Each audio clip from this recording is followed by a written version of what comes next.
আসসালামু আলাইকুম। চলেন এখন আমি আপনাকে আপনার ই-কমার্স ওয়েবসাইটের ১১ নম্বর ফিচারের সাথে পরিচয় করায় দেই। ফিচারটা হচ্ছে আপনি লোগো পরিবর্তন করা। ওকে? সো আপনি চাইলেই কিন্তু আপনার ই-কমার্স ওয়েবসাইটে যে লোগোটা আছে, আপনার ব্র্যান্ডের লোগো, এটা আপনি নিজে, নিজে চেঞ্জ করতে পারবেন জাস্ট এক ক্লিকের মাধ্যমে।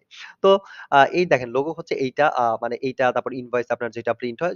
সোজা কথা যত জায়গায় লোগো আছে এক ক্লিকে আপনি এটা চেঞ্জ করে ফেলাইতে পারবেন। এটার জন্য আপনি যেটা করতে পারেন আপনার ই-কমার্স ওয়েবসাইটে মানে কন্ট্রোল প্যানেলে লগইন করার পর আপনি এইখানে দেখতে পারবেন থিম কাস্টমাইজের যে ম্যানেজারটা আছে এটাতে ক্লিক করে এখানে আসবেন। এখানে আসলেই উপরের দিকে দেখতে পারবেন দেখেন লোগো অ্যান্ড আইকন নামে একটা অপশন পাবেন। সো এটার মধ্যে যদি আপনি ক্লিক করেন এই বাটনে বা পেজে এখানে আপনার সামনে এরকম ২ টা অপশন পাবেন। একটা হচ্ছে লোগো, কোম্পানি লোগো, একটা হচ্ছে কোম্পানি আইকন। সো এটার মাধ্যমে আপনি লোগো চেঞ্জ করতে পারবেন।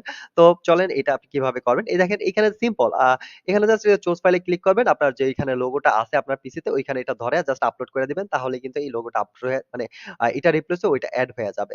আর জাস্ট এটা মনে রাখবেন আপনার লোগোর সাইজটা জাস্ট হচ্ছে ২০০ পিক্সেল ওয়াইড ১০০ পিক্সেল হাইট হইতে হবে। এরকম রিসাইজ করে নিবেন। পিএনজি ফাইল হইতে হবে তাহলে আপলোড হয়ে যাবে। ওকে? তো যাই হোক এটার আলাদা ভিডিও আছে ওটা দেখলে আপনি পারবেন। তাহলেই এটা চেঞ্জ হয়ে যাবে। আচ্ছা চলেন প্র্যাকটিক্যাল যেহেতু সময় আছে এটা দেখায় দিই। মনে করেন এখানে আপনি ক্লিক করবেন।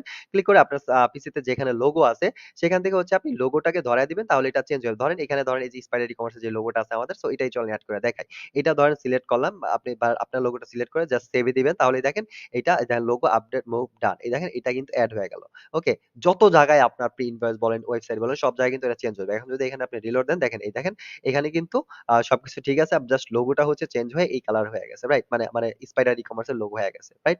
সো এইভাবে আপনি চাইলেই কিন্তু আপনার লোগোটা চেঞ্জ করতে পারবেন। ওকে? তো আপনি এভাবে আপনার লোগোটা চেঞ্জ করতে পারবেন। আবার যেকোনো টাইমে আবার ভালো না লাগলে আগের লোগোতেও ফিরে আনতে পারবেন। সেক্ষেত্রে আগের লোগোটার ব্যাকআপ রাখবেন। এখানে ধইরা এখানে যদি আপলোড করেন তাহলে হচ্ছে আগের লোগোটা এড হয়ে যাবে। তো যাই হোক আগের ডেমো এটা তো ডেমো সাইট, ডেমো লোগোটা হচ্ছে এই লোগোটাই থাক আপাতত। সো এভাবে আপনি চাইলে কিন্তু লোগো চেঞ্জ করতে পারেন। ওকে? তো আই থিংক বুঝতে পারছেন যদি বাই চান্স লোগো চেঞ্জ করা সাধারণত দরকার হয় না বা মানে করা ভালো না বারবার। সো বাট বাই চান্স যদি লাগে অনেক সময় যে আপনি টেম্পোরারি কোনো একটা লোগো দিয়ে শুরু করছেন, লোগোটাকে আপডেট করতে চাইতেছেন। সো আপনি নিজে, নিজেই করতে পারবেন। এর জন্য আপনার ডেভেলপারের কাছে যাইতে হবে না। কিছুই করা লাগবে না। নিজে, নিজেই জাস্ট ক্লিক করে চেঞ্জ করে ফেলাবেন। আই থিংক জাস্ট আপলোড করবেন। আপলোড করলে এটা চেঞ্জ হয়ে যাবে। I think clear. ফিচারটা আপনার ভালো লাগছে। আজ এ পর্যন্তই। আ নেক্সট ভিডিওতে আমি আপনার ই-কমার্স ওয়েবসাইটের নতুন কোন ফিচারের সাথে পরিচয় করায় দিব। সেই পর্যন্ত সাথেই থাকেন স্পাইডার ই-কমার্স আর ফজদের আপডেট। দেখা হবে নেক্সট ভিডিওতে নতুন কোন ফিচারের সাথে। আসসালামু আলাইকুম।